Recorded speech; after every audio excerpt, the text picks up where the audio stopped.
IHP Media, la chaîne qui vous édifie. C'est-à-dire prophétie et zélo musus, prophète pas zélo musus. Très bien. Vous comprenez? Et il y a un moment que ezali na mutu nyonso te oyo abengami prophète te akopé sa message prophétique. Parce que Bible dit l'esprit des prophètes est soumis aux prophètes. Na kati ya Bible ndengwana. Mais ceux qui lelo so mona ba prophétie ezo panza ba tobenga ngo ba culture générale. Culture générale engelo banini. Nazo mona na salle oyo ba Sandra. Ba Sandra ba bimilo ata 20. Comment on a loenge mobo type mobo aza prophète ça ba comment ko tourner ba film mieux. Abana pesa ba prophétie ya makasi hein. Ya lukuto. Obike ba succès. Voilà type nini. Ah. Bat ba bien déjà alingaka zonga na temps. Ya moni ka zongi na temps, zoka zongi na temps. Ya misaleli tombe. Voilà type nini wana. Dans la prophétie. Il y a un moment qui est la raison pour laquelle va te belé. Bah mi comme ici va prophète. Nous sommes un interprète. Nous sommes un évangéliste. Tant que Zamba hôtel ça hôtel, hôtel na katia bandal, bah hôtel ça combien? Hôtel MP. Bah MP, mais hôtel wana MP, yé moko déjà bien hôtel wana. Aïe bien hôtel na spiritualité, mais aïe bien déjà physiquement. Pourquoi bimi si sert en hôtel kasi?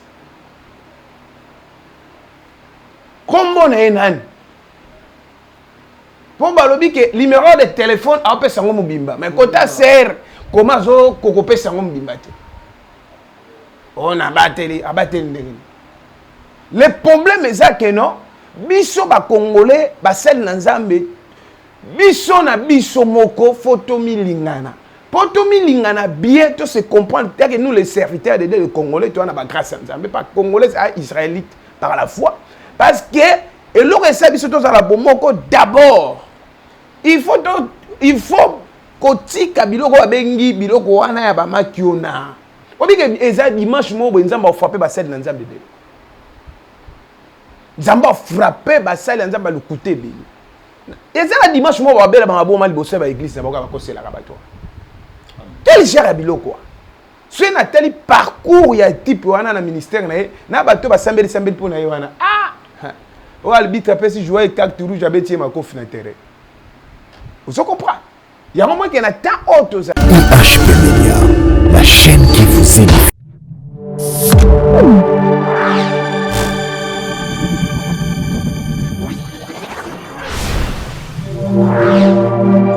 IHP Media, la chaîne qui vous édifie. Shalom bien-aimés dans le Seigneur, les amoureux de Jésus-Christ et les amoureux de la grande chaîne IHP Media.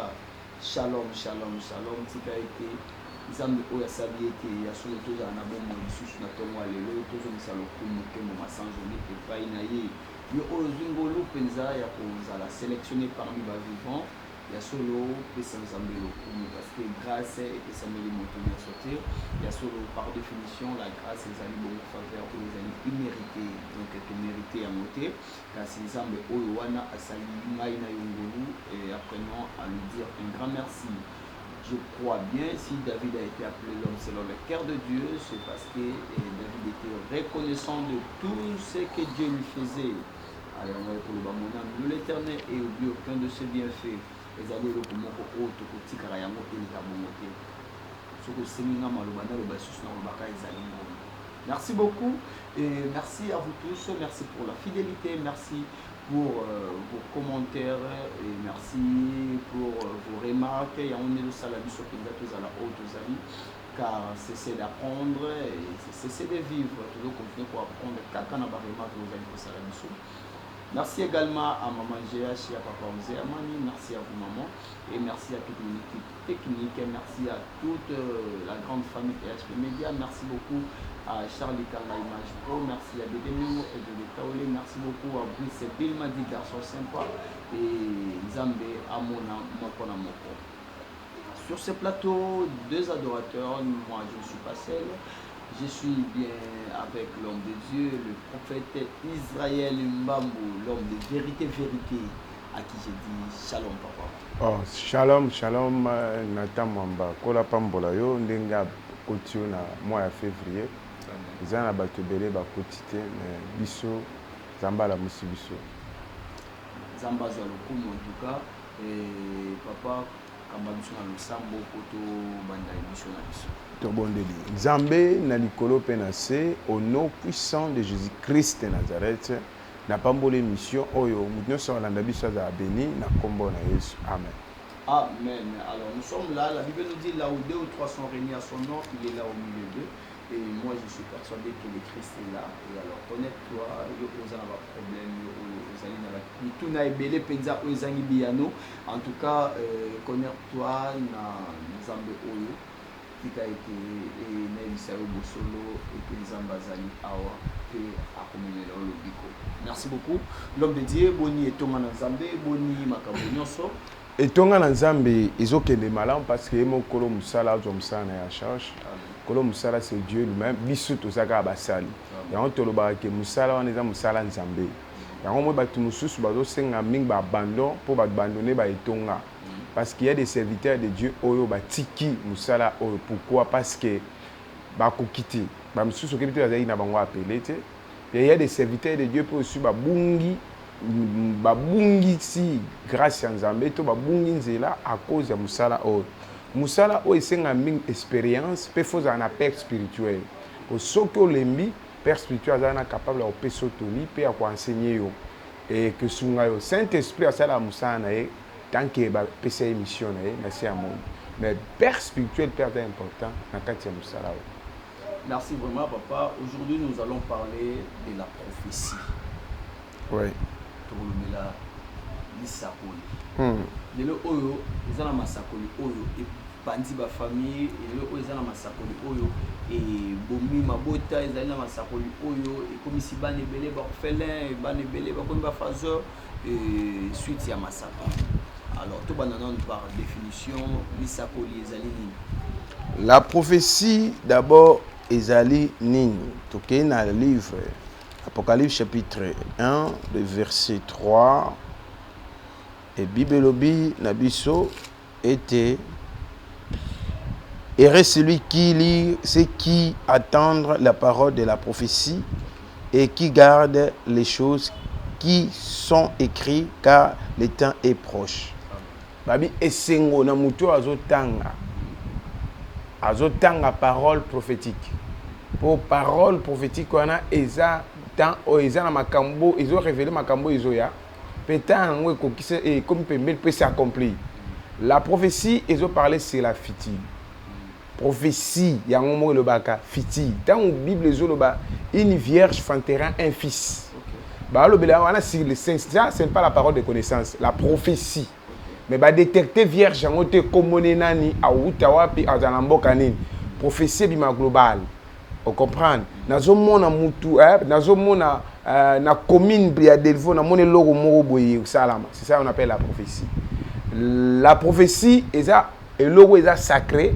Eza elogo nzamba pesi mingi na ba prophète. Ya mo ba benga ba prophète baza na ministère prophétique.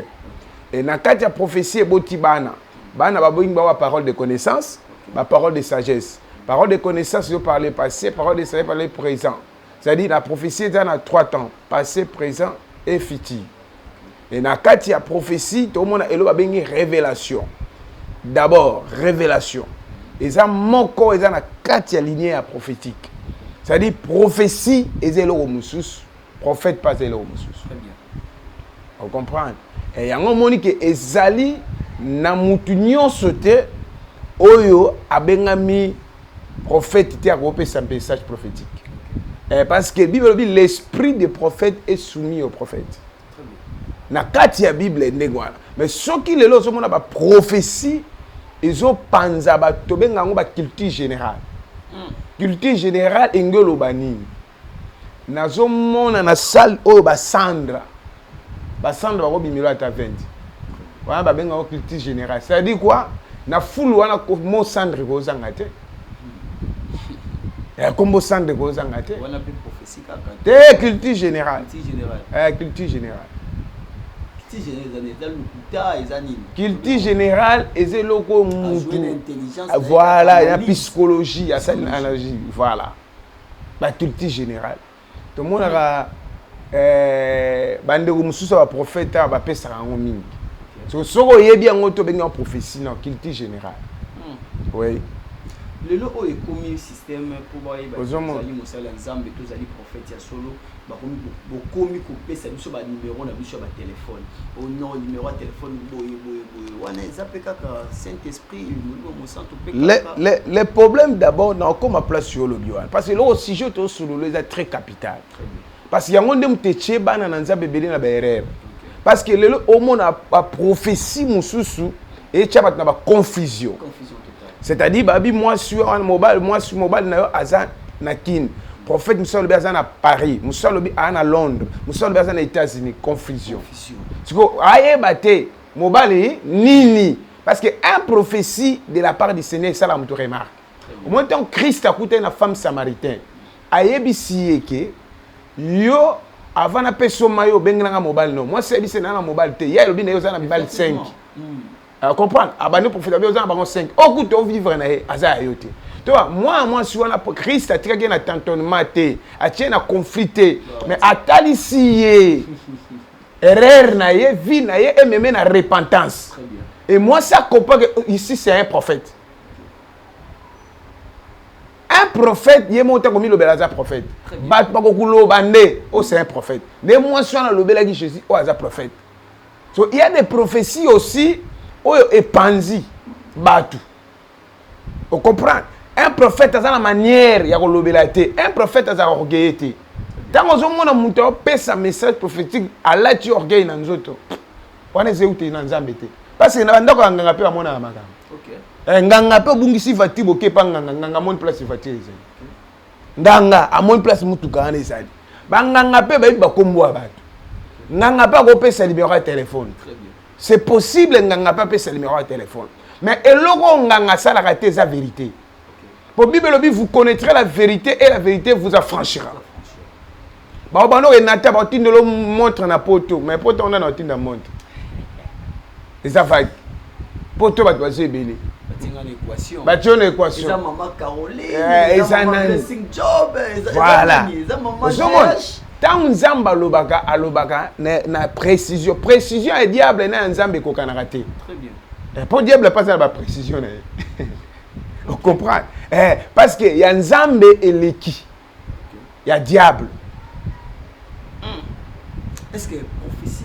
On comprend. Jésus a prophétisé à ses disciples. Boké na mboko yo. Bomona mutu moko amemi krish bolanda ye na kati ya ndako na ende apesa biso place yo pour célébrer Saint Pâques. Saint. Il a prophétisé aussi.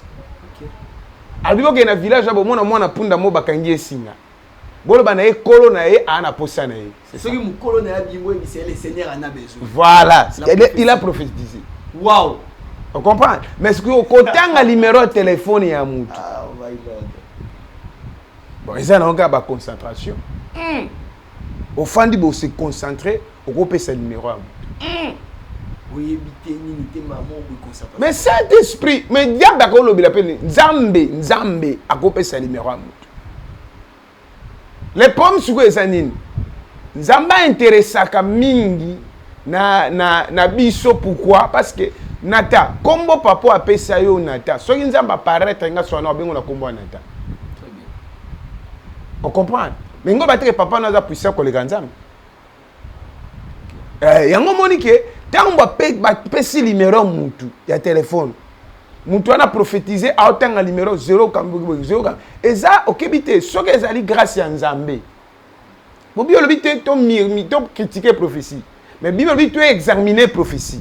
Soki ezali grâce ya Nzambe, Nzambe va utiliser un homme de Dieu wana. Gloire au Seigneur. Eza bénédiction pour la nation. Mais ce qui est allé en Zambéti, à Souka quelque part. Est-ce que la prophétie... Oui, qu'à une époque, on a le type de prophète, comment on tourne un film. On a appelé ça la prophétie à ma casse. Il y a le coup. Oui, que succès. Ah, bien déjà, il y a un zong en attente. Il y a un monde qui a zong en attente. Il y a un zong en attente. Il y a un salaire qui tombe. Dans la prophétie, il y a un moment qui est la raison pour laquelle il va te mêler. Comme si il va prophète, nous sommes un interprète, nous sommes un évangéliste. En ce moment, nous avons dit apôtre à prophétiser, prophète à prophétiser, mais pasteur, évangéliste, Bon, habité Nzamba ça la grâce à Mutalingi. Ya on t'a dit que Nzamba ça la grâce à Mutalingi mais ça ha. Moutou a dit qu'on respectait les principes, c'est Dieu lui-même. Tant Nzamba a créé Kimokili Oyo, la Bible dit le 7e jour à se reposer. Et Bible dit que Atali Nyoso a créé Monique Elego Nyoso Yamabe Ezate Yamala Mozawan. Yamoke na kati ya ba prophétie. On dit prophétie. Tant que qui me pas na yo. Ce que ça exactitude, ezama. Moi la prophétie ezalaka. Tala na sambe tu ana komona mbonga. Biloko wana mutu mo abanaka na mwa wati. Ba timbela ka italia ba mbonga. Est-ce ba alia reçu ba mbonga.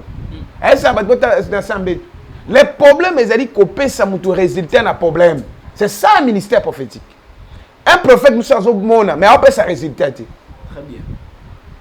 Ba prophétie monsieur va coder ezali. Ozana groupe abatu obise yo ya na culte makamna singa ba lobelo ndimaka amen mama na bino akufaka na age na 1900 comme oui tata na bino adala polika oui mama kulut na bino adala oui on comprend codé on comprend kuneza là oui prophétie oyo uti pa na nzambe uko kita pona ko tia trouble prophétie uti pa na nzambe et qu'on quitte pour y a trouble et y a trouble dans les trouble net exemple trouble et pandi ba couple wa pandi couple est-ce prophétie peut venir est-ce Dieu peut parler est-ce nzamba ko kolobela musali na ye pour et kotisa mbulunga na kati ya couple moko nzamba aza capable ya ko révéler mutu prise de conscience na la musa mémoire na ye azong c'est na repentance. Dieu est capable de parler de ça. Mais le problème est ça nini awa.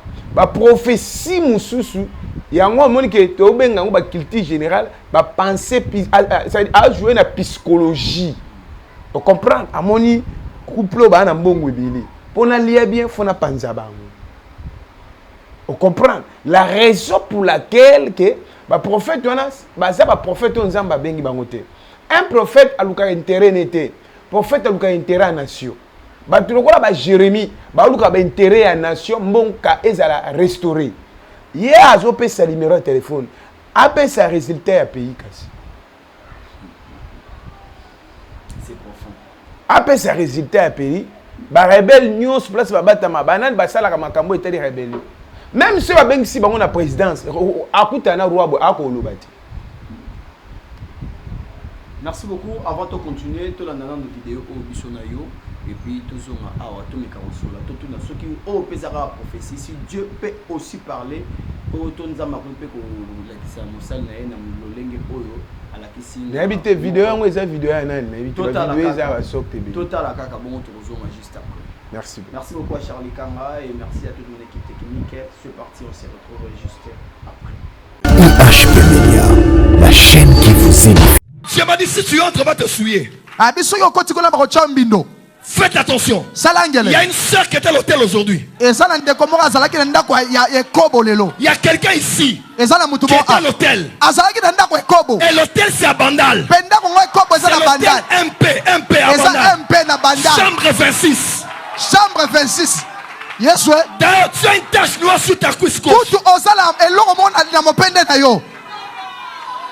Et tu avais un polo noir de Nike et des jeans bleus. Donc nous on vient prier dans la chorale, les gens sont distraits, les intercesseurs de façon distraite, les gens dans les médias, nous allons vous exposer ici. Donc ça c'est vrai. Avance Dadi. Hein? Donc j'allais entrer là, paf, le réseau allait partir.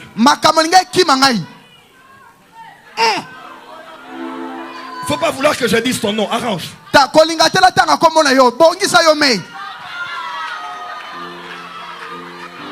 UHP Media, la chaîne qui vous édifie. Des retours sur ces plateaux et des retours encore une fois sur ces plateaux, deux adorateurs avec l'homme dédié Israël Mbambo. Juste après avoir visualisé cette vidéo de l'homme ou des serviteurs Joël Francis Tatou. Ah, prophète Joël Francis Tatou. Ah, c'est bien. Bon, c'est un homme de Dieu. ngai na yebi pas ebinga. Le problème est ndengeni. Tant azo pesa prophétie que ser mo azai na hôtel. Azai na air na hôtel am. Air au ser wana zalaki jour ni ser wana zalaki. Ser mo avant aya église a autre chose en hôtel MP. Ser wana zape na tâche na mupende. Ye aza prophète. Okolekisa batu na strade. O baza na éducation bien te. Na kati ya chorale tozana posa mungongo te, tozana posa comportement. Les vrais adorateurs adoreront le Père en esprit et en vérité. Mais comment na kati ya chorale batu o ba oyemba mais kati na bango ya zolula mingongo na ba beauté mais kati na bango comportement eza ya mabe ça dit ba lati pour soi-même ba baza ba lou ya liboso na yango. D'abord eloko est important que tozo kende na okima questionner te na okende eloko est important ya kotalisa peuple ya Nzambe ainsi dit l'Éternel comment Dieu parle. Tant que Nzambe otalisa hôtel na kati ya bandal ba hôtel eza combien? Hôtel MP. Ba MP mais hôtel wana MP ye moko déjà yebi hôtel wana. Ayebi yango te na spiritualité mais ayebi yango déjà physiquement. Oh, natama. Bon hôtel MP na bandal wana. Bandal eza ba benga ngo bandal soit Paris, selon bino, selon pas Dieu. Mais yebani déjà que hôtel wana. Ye akopesa sa prophétie nango na ndenge. Toi Nzambe ka afandi na lola kaka lakisa mu hôtel. Relation ni nezali na hôtel na problème à serwa. Pourquoi apesi solution na serwa na place wana? Oui Nzamba ko sala mutu remarque. Pe ya liboso un prophète ou aza manière azala ba tanga opesa prophétie abatela ka dignité. Ton dimeli Nzambe te soka kutio na bilamba tikyo mutakala te. To ko ton dimeli Nzambe soka kutio mutakala alatio bilamba. Nde Nzambe yango ye wana. Mais pourquoi bimisi sero yango te kasi? Kombo na ye nani? Po balobi ke numéro de téléphone apesa ngo mobimba. Mais kota ser comment zo kokopesa ngo mobimba te. On abateli ndenge. Le problème est que non, biso ba congolais ba sel na Nzambe biso na biso moko photo milingana. Poto milingana bien to se comprendre que nous les serviteurs de Dieu les Congolais tu as na grâce à Nzambe pas congolais à israélite par la foi parce que et le reste biso to za bomoko d'abord il faut kotika biloko babengi biloko wana ya ba makiona oza pressé au gagner vie ba tel sakamanga na makasite mangetelaka yango moko. Le problème est que tant hôtel MP Nzambe na lola Azanzambe afandika pa la sa prophète wana hôtel a succès na hôtel le plus pire tant ba lobi ki no hôtel MP o ya bandal numéro 20 numéro 26 ba hôtel kuna bo ezana esui na chambre 11 a préciser na kilt o elandi to landa yango et puis to zonga a UHP Media, la chaîne qui vous édifie. Le prophète Joël a tapé à côté. Moussakol Joël a bêti li banda. Parce qu'il a dit à une sœur, frère, c'est une sœur de mon église. Elle est croyante d'ici. De la même manière que je les encourage, je peux aussi les frapper. Ça, c'est l'œuvre d'un père. Ma paix, papa. Vous avez beaucoup. Si vous parlez en 2022, nous allons aussi parler.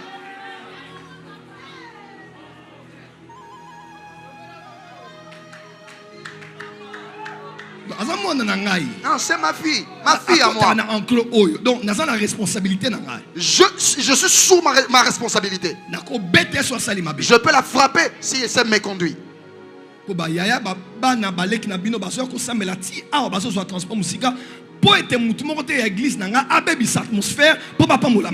qu'il y a des gens qui viennent de partout, qui viennent ici pour que quelqu'un de mon église ne puisse pas détruire l'atmosphère, en fait qu'il ne soit pas béni.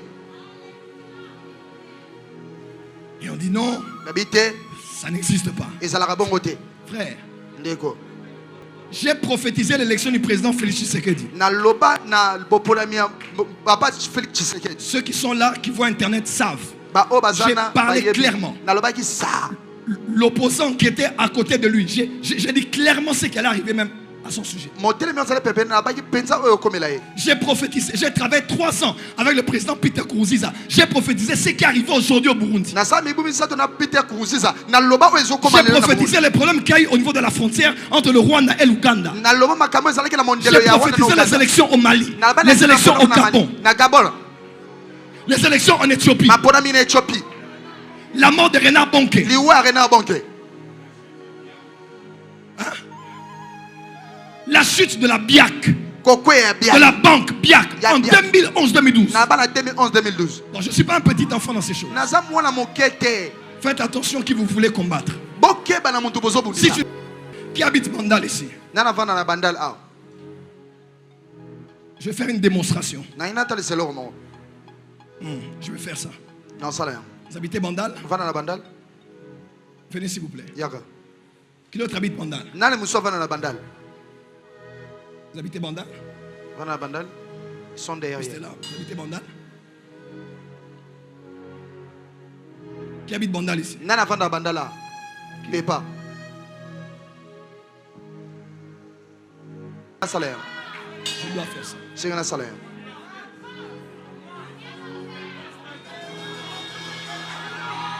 Prenez bien les caméras.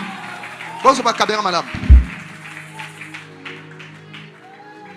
Est-ce que l'un de vous ici, vous connaissez l'hôtel MP? Vous connaissez? Ok. Je vais dire la première chose. Nous respectons l'établissement. Quand nous prophétisons sur un lieu, nous disons ce que Dieu nous fait voir. Ce n'est ni pour crédibiliser, ni pour décrédibiliser. Et je tiens ici à prendre sous ma responsabilité les propos de mon interprète. Voilà, qui a dit que c'était un lieu de... Par rapport au contexte. Ok, quand je parlais d'hôtel, tu as dit? Ok. Pardonnez-nous pour cela. C'est un bémol, c'est... Voilà.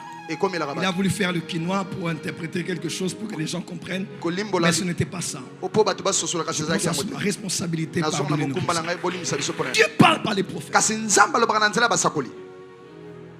La chambre 26 existe.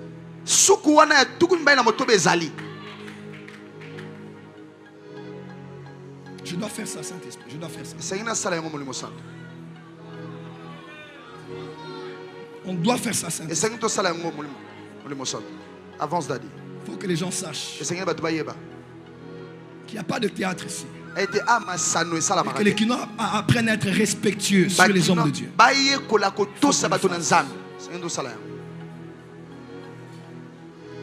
Levez les mains, dites Jésus est ici. Jésus est ici. Est-ce que j'ai des fils et des filles ici? Est-ce que vous croyez que je suis prophète? Est-ce que vous croyez que Dieu me parle? Est-ce que vous croyez que Dieu m'a suscité ici? Amen. Nous croyons, Daddy. On a dit dimanche, la femme en Côte d'Ivoire sera retrouvée. Elle a été retrouvée. Si vous ne croyez pas en nous, maintenant vous allez croire à mes œuvres. Amen. Première chose, à Bandal, il n'y a pas un hôtel MP, il y en a 2. Mon esprit voit MP à Chibang. Et mon esprit voit MP à Inga. Les gens qui ont dit que c'est la chambre, ça se limite à 11, c'est 11 de Chibang.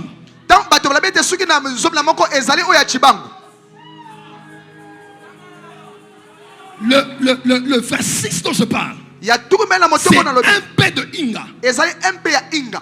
Et pendant que je parle, mon esprit est déjà là. Avance, aigle. Je laisse la porte d'entrée. Je vais par la porte arrière. Les cabassos par la porte arrière. Je vois la sivaya. Je vois quelque chose comme des gens qui viennent beaucoup. UHP Media, la chaîne qui vous édifie. Rien à dire, Netolobaka TV, Ezali Radio T, Aotroke Makambo, Nandenge Ezali. car ici sur le plateau des adorateurs, les vrais adorateurs adorent le Père en esprit et en vérité. On est là, donc il y a la vérité pour les. Papa, tout le monde a ndenge bandeko batambola qui va le biki kuna ici na chambre 11 mais hier avec Oya juste na culture là. Est-ce que Saint-Esprit quand on t'a sali sous pour le baki kuna ça chambre 11 mais kuna ndem t'a chambre 26. Démarche wana bandeko batamboli wana eza wa démarche bato bakenda otala ba onfelina ba liembonga ba onfelin. Ce ba tindre ba $1000 ba lié 900 batikali na 100 de ba ko sa démarche au tambola ben otala ba onfelin maman yango te ko tikela bango to sombaki sont des voleurs. Démarche na bango wana ok yo kaka yo mandefo ebele olongo no ka na ndako na yo ok no filmer kaka chambre 26 eza na relation nini na Biblia eza na relation nini Rahab le prostituée azai na Jéricho kindumane le nini ba bible même roi ayebaki mais na nzela na ba tele ba pion so eza na relation est-ce que Joël Francis Tatou place à Hollanda alors ka lingala place à Hollanda est-ce que ministère onzamba pesier mission na étant que prophète na Congo eza pona ni faut que ba missionnaire ba di na bala bana lokwa midi de 14 hectares il y a des hommes de Dieu ba mi compliquer vie bango moko seulement ezate mbongo mtebe bisaka muté mbongo ebebisaka te mbongo fait écoute aux incrédible déjà na place mbongo etamusu yo ndemto diriger mbongo dans sens wana c'est-à-dire kokende ko filmer babi yo chambre ante comme chambre musu hôtel wana comme so ibibale. Est-ce que biso penza bana na nzambe na ba réseaux sociaux au moins tu as une distraction diabolique. Distraction totale. Est-ce que biso to na posa to yeba hôtel en place ezala. Hein? C'est-à-dire yango moni que le problème ezali que hôtel les ebele na Kinshasa. Est-ce alia ki dima ko le hôtel wana te?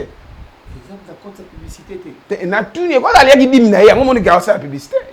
Il y a que le problème est que Joël Francis Tatou, le problème est que il faut azo père spirituel na yazarana.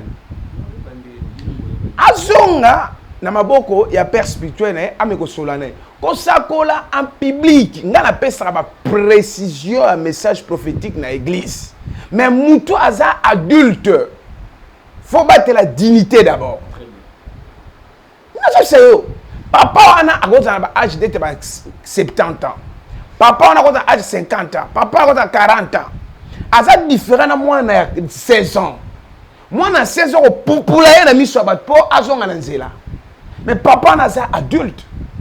Attends makambo lo bien c'est vrai mais papa on a obaté dignité na eta.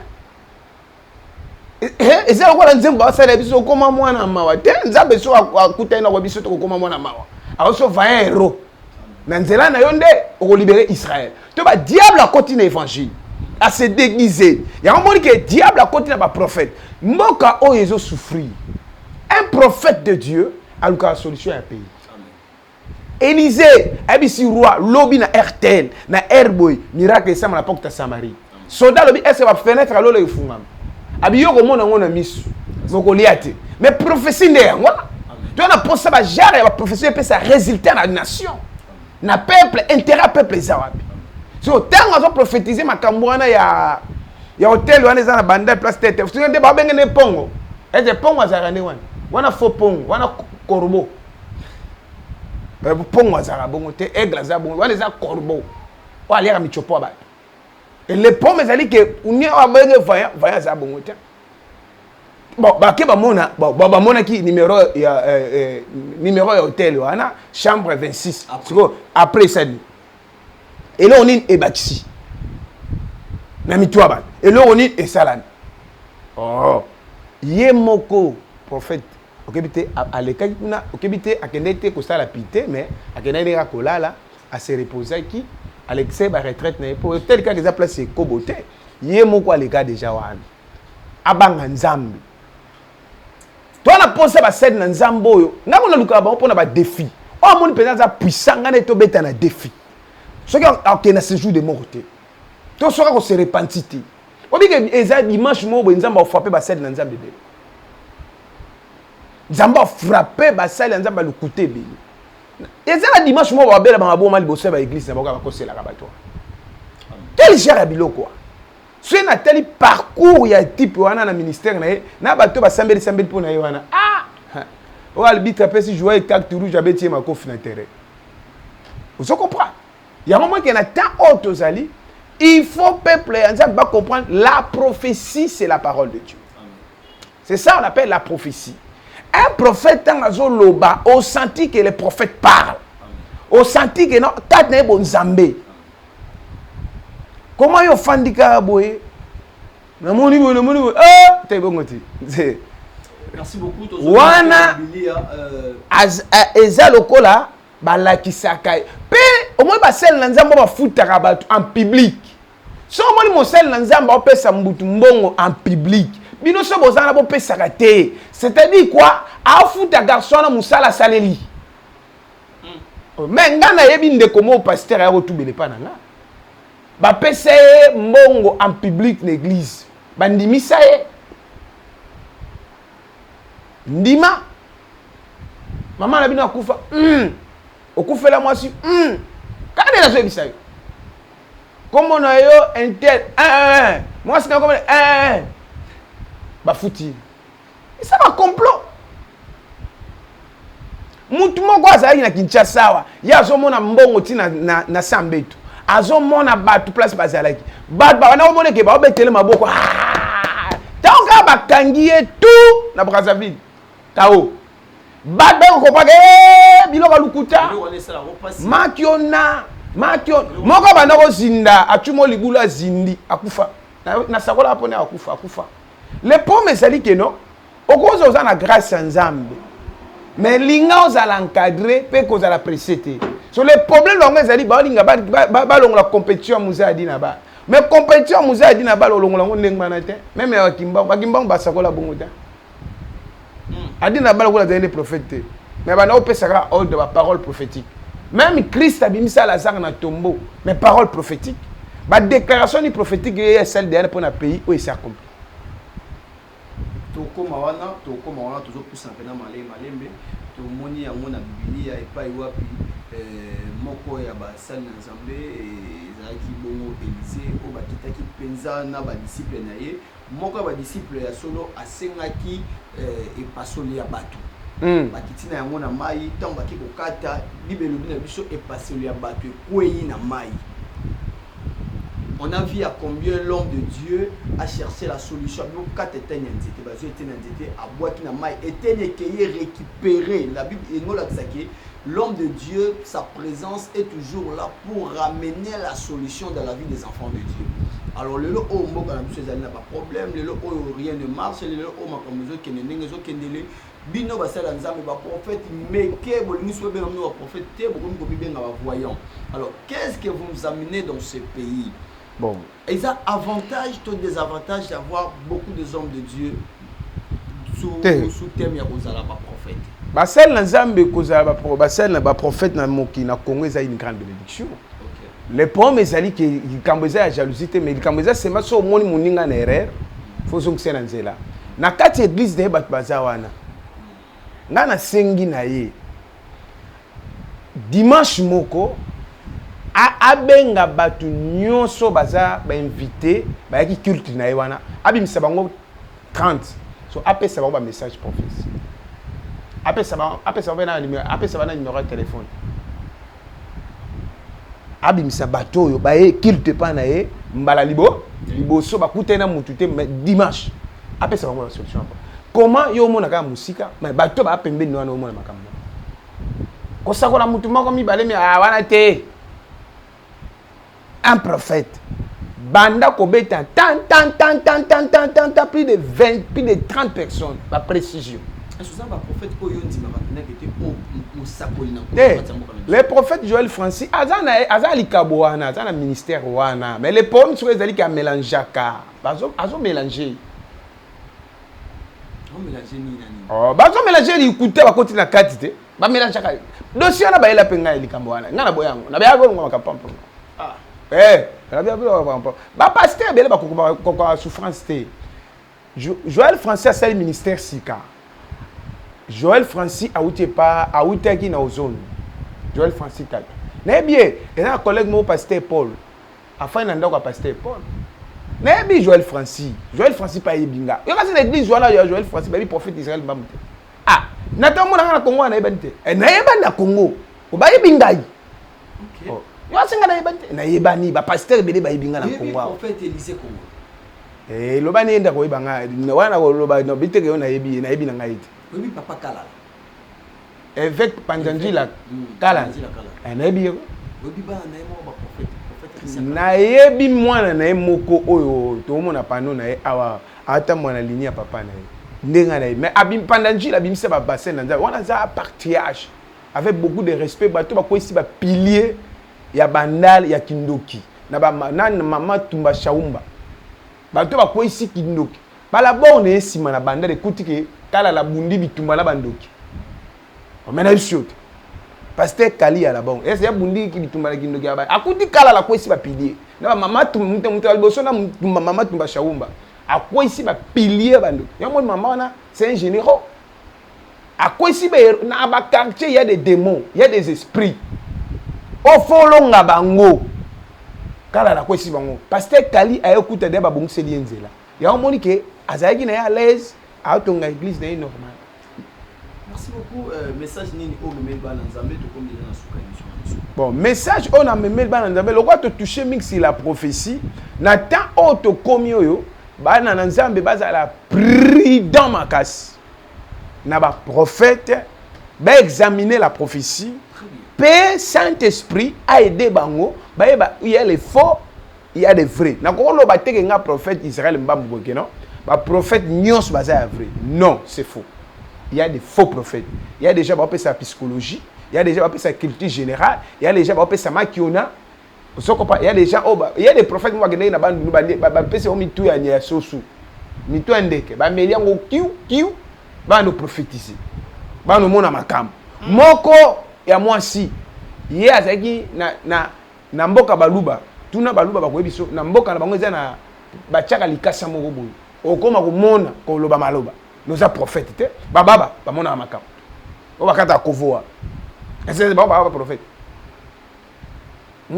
yebisanga prophète nini ya baba na bible akoma yebisanga iti c'est comme les poèmes ezali kati ya baba hein et c'est comme l'opé spelisa on ça boli boye beti à côté opesi message prophétique et quel banda. La prophétie par le passé, présent, futur. Mais est arrivé que Obi Simutu Likambouan, Abi, nga hôtel, c'était et quoi ça au monde. Ici, est-ce que nga na problème ya nga na lobby Likambenga la monde. Après na sima mutu. D'abord, avoir au monde Likambouan et ça compliqué. Prophétie et ça mutu émotionné. Mutu azaka na émotion tant qu'on peut ces messages. Ana c'est émotion. Agoyi ko bunga elle va aller au caméra boy. Ce mbano bosso au père de malo. Mais même chose avec la prophétie. Tant prophétie bimaka tant on a émotionnement wana so au gros père de paix au bungi et au baibisio wana. Mais au balobino est vrai. C'est ça message là. Et yango moni ke na kati ya ba message prophétique. Na lancé na prophète Joël Francis tabi. Na lobité pona tanga kombo ponga Israël na yebana te nga na yebana. Ba yebinga. Na mboka ya Congo ba yebinga. Il y a déjà des prophètes d'Israël. Le problème là est que non, aza jeune ou aza na courage pas aza likabo, na jeunesse na ye ti akoli na ozone wana ti et pas apôtre JPQ. Tout ça qui wana pas apôtre JPQ. Pasteur Paul Mwamba, Luamba aibinga bien. Joël Français fait un endroit pasteur Paul. Avant qu'il n'ait pas Roland Dalo. Moutou a sali que le Joël Francis a tombé meza Roland Dalo. Quand on a Philadelphie, on a sa prophétie, on a sa clé de contact. Joël Francis Roland Dalo a un plan que a fan d'Isaïe. Église a tombé sur la fan à Kennedy. C'est que l'église a Joël Francis a Kennedy. Joël Francis a eu un Roland Dalo tant à se biser. Aiki ko se biser bilanga tata bat bakota kati. Danga se biser à côté na bilanga. Voilà. Danga se biser ba pesa Joël Francis mo lupango. Ah gak. Le mundima ya Philadelphie. Ah na Gombe na route Matadi à côté maman Hollande. Ba pesa lupango. A Joël pango na wapi? Philadelphie. Kasite? A uta na église au côté Kamanda. Na bien bien. abani o servi nzambe na évangelisation yebi jeune na c'est il y a servi nzambe tabi mandefu te a servi nzambe mandefu isaïti c'est un jeune ndetanga se bizé ana Philadelphie ba opemisa yi kopemisa yi wana et puis memie na rébellion que a commencé la babiloko ba conférence ah ça bizé quoi maman ba Philadelphie bois qui ba opemisa yi tant ba opemisa yi wana yesu akomi kosala makambo na ndenge na ye kosala ba conférence na ba na nini na ba restaurant ba place mo boye so bandimi wana ko yana ba conférence te bandima Philadelphie eza wa mukuna bana na ba se rebeller siko bana na bandimba kena ba eza bandima mukuna bote pa mukuna mais ye moko boye abana ministère boye ayo banda wona limité bandimi ebele ba ya Philadelphie landa bango on comprend nde sikoyo tanga se bizé ako fréquenter le respect Mbakadi pasteur à l'église à Mangema voilà Espérance Mbakadi ako fréquenter parce que Roland bandaki ko fréquenter respect Mbakadi on comprend français d'ailleurs voilà moine Atom ça bandaki a un impact té série français a régné na Philadelphie autant bazaki koto Atom singa na kutane na nzela Atom ça zaika ndemala. Vous comprenez? Ici, pasteur Paul, entre Atoms et Joël Francis, nous avons un comportement à Roland et à pasteur Atoms. Mais Roland Dalo a ligné de Joël Francis ma casse. Mais Joël Francis a un pilier, a posé. Dans on a le makambo avant que tu aies une erreur, à partir de Roland Dalo, on ne connaît pas pasteur on a Bujumbura, casse. Bon, il y a le pasteur. Mais Roland Dalo a connecté Francis à Fongwamit. Sans Roland Dalo, est-ce que Francis il y a Fongwamandé? Ah, c'est que la Roland Dalo a Fongwamandé Moutema. Si le nom est Joël Francis Tatu, mais à cause de Roland Dalo. Ce qui n'a pas lobby à l'Ukuta, à la télévision, a devient le prophète d'Israël Mbamba Lubi Makama Lukuta. Déjà. Ce qu'a fait Paul Mwambate, Paul, Aza collègue Nanga, Francis pas un collègue. C'est comme ça. So, ma bé à Francis, comme mon a Francis à baby na ndengeni. Francis à côté na ba connexion. Ba connexion ya côté ba connexion mususu ba baye. Au moins bandim bazaka bazo bate. Bandimi bayebi ko tsala lecture à mutu. Bayebi bandele ya cassette na suka na. Bayebi ke babi wa isi abunga. Oh, azasuna nzambe te. Ozoma, yesko a fréquenté bateau yo. Dans l'époque bazanga na nzambe, bazasuna ba nzambe te. Ende place koyo et comme bisego. So ayeko kitawa pikaka na limité. Pourquoi Joël Francis Tatu a même qui ministère dans zone te? Nos zone peut espace ezalaki. Na place oya akoli. Mais pourquoi que non kaka na limité? Bango nyonso balingaka limité. Industriel. Il y a ça na 10e mairie. Même ceux qui le long na kena église à Joël Tatu Francis. Même ceux na koti, muta bengana ngazati. Bakoye banga, l'église wana bakoye ba. Babaka wana prophète d'Israël ba. Attends na fan na let na ngai ka ndena let na simple na fan na ngana ba banku na ka. Aeba, a prophète Mozalia Israël ba. Ba binga yi. Mais bana na yo ba sizinga nze ba bi prophète d'Israël ba. On se comprend. Même si le long n'a que nous rendre visite dans Lukae, n'a que Lukae te pour la onction. Non. Et ça a des sortes d'onction. Onction de Dieu, non onction diabolique. Onction va ça mon tout ça. Ah? Ça on peut me ça. Onction est ça le camo est tellement manteau. Oh. Et ça manteau.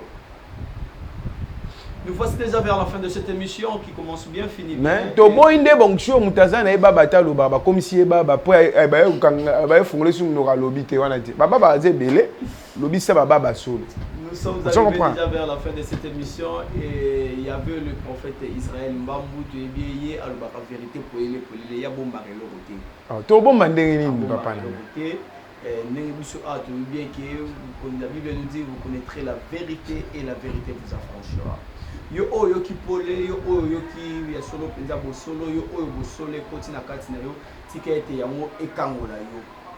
Merci beaucoup, merci à toute mon équipe technique, merci beaucoup à Charlie Kanga ainsi qu'à Dene Miongo et Rede Kaole. Merci beaucoup, merci à Maman GH pour une très bonne coordination, merci à vous maman. Merci beaucoup à Maman Tony. merci beaucoup Maman Hortense, merci à Papa Anderson Tamboué et ainsi qu'à toute la famille.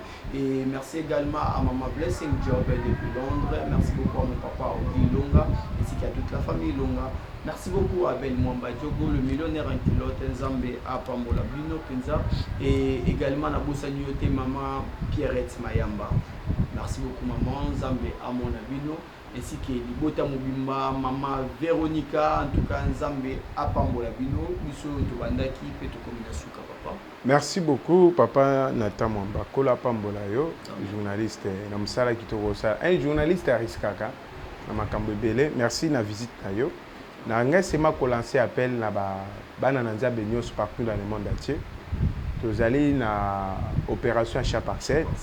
Soki Nzambe asimbi moko na moko, na bike Nzambe osimba moko na moko. A contribuer ne fils que église zo lupango za malamu. Soki église zo lupango Nzambe opambolo mama. C'est-à-dire okoz appel lo mo ya valeur oyo iza le valeur à lupango. Eza malamu soko tiango un niveau église biso tozui yango tosombeli église lupango. Ezamba ozanga te kopambola place tozali menace eza ya makasi esengeli photo longwa place wa yango to leka na télévision to lancer appel na ndeko ozali na mbongo te lelo nzamba pesi mbongo to mona bien aimé ba bien fait egangaka nzamba bosana lisu mais ba bien fait nzamba bosana yango te yana mutu nzamba pesi grâce à ote ate mais apesi grâce à opesa et soki osungi que église la parole puissante ezui endroit nango Zamba ozanga te kopambola et lo rebebisi ba pasteur ebele musu eza makambo to lo de la o pasteur azo tsambela pasteur aza sugiwa mais place à lupango a futela ba teki ba pango partout sur équilibre aza na mbongo te ne akena maison mo x ne ba pesi lupango ba sombela ba pango so misato ale ba pesi nyonso na ale ba zui esprit ya pasteur ba zui ba pesi ba condition de l'église so biso to boyi ba cadeau à Satan mais to senga la ba bana na nzambo asolo. Oh nzamba pamboli bon parce que ezaka te bana Satan baba milliardaire il y a des enfants de Dieu baba milliardaire il y a basi pe mibali et so nzamba pamboli obikete na soutenir œuvre oyo eza malam et kola pambo même na niveau HPBD to la tsoko to sombi na mikanda ne ba signer ba lakisi yango eza malam pe ba che kombo église ba filmer yango pe ba olandela même soki maman yo ko délégué avocat alandela mabe ezate que Dieu te bénisse makasi mingi pe nazo pesa numéro na biso contact eza na C1 eza 85 51 30 37 à la fin na pesi message ya kotesa réunion to comme na temps oyo ba salle dans Nzambe ba salle ya synagogue il y a Satan bazo dérouter peuple ya Nzambe ba bimisa ba on arai pour ba distraire ba peuple ya Nzambe bazo salite ba bossa na mo elo ba repentance ba gagner vie éternelle. Ya to senga na ba maman nyonso na poto ba papa nyonso na poto boza la prudent na bana peine bino moko na temps o faut la prudent na bilo mibale faut la prudent physiquement faut la prudent spirituellement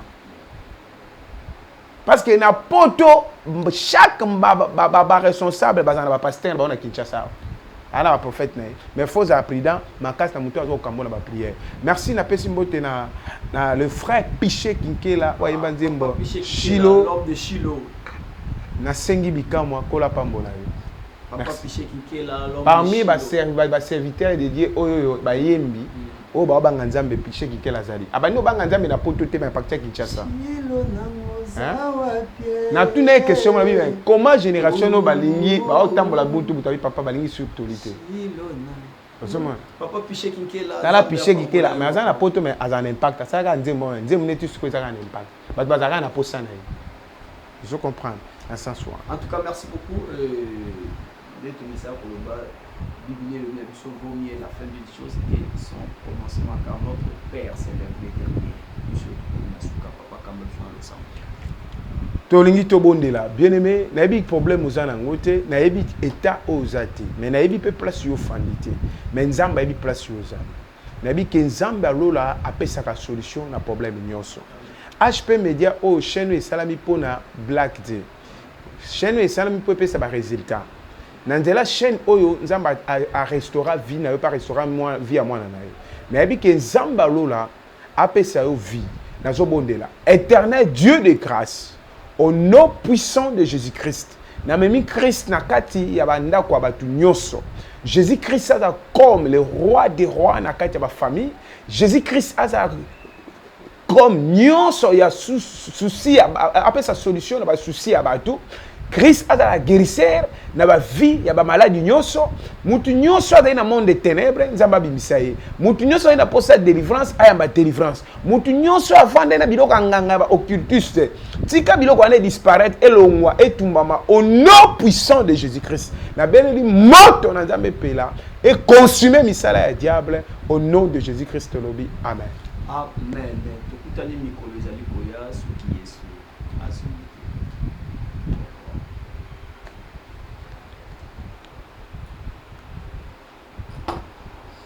Tina nde nazalaki wana ta onalaki nazali na wana na sujet te. Ah, tu vois, nzamba inspiré hein. Inspiré na ka ton IHP Media, la chaîne qui vous édifie.